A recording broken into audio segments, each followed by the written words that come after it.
গ্রামে ওই যে চিত্রগুলি না, যে ছোট ছোট বাচ্চাগুলি কিভাবে এসে লাফ দিয়ে পুকুরের মধ্যে পড়ে যাচ্ছে, সাঁতরাইতেছে না, শীত না গরম কিচ্ছুই নাই, একটা আরেকটাকে কি মারতেছে, কাদা মারতেছে।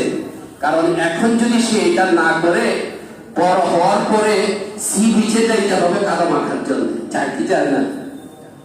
যায় না? ভিটামিন ডি নেওয়ার জন্য যায়। আমি আগে আমার জিনিসটা জানা ছিল না, এটা যে কি রে এরকম শরীরের মধ্যে কাদা মেখে রাখে কেন, আমি ভাবছি দুষ্টামি করে। পরে একজন আমাকে বললো যে না, এটা হলো স্বাস্থ্যের জন্য কি উপকারিতা, ডাক্তার বলে এই কথা। এখন যদি আমার বাচ্চারা কাদা না চিনে, পরে পয়সা খরচ করে কি করতে হবে, শরীরের মধ্যে কাদা মাখতে হবে, শরীরের মধ্যে রোদ মাখতে হবে, ভিটামিন ডি নিতে হবে। যে কথাটা বলতে চাচ্ছিলাম,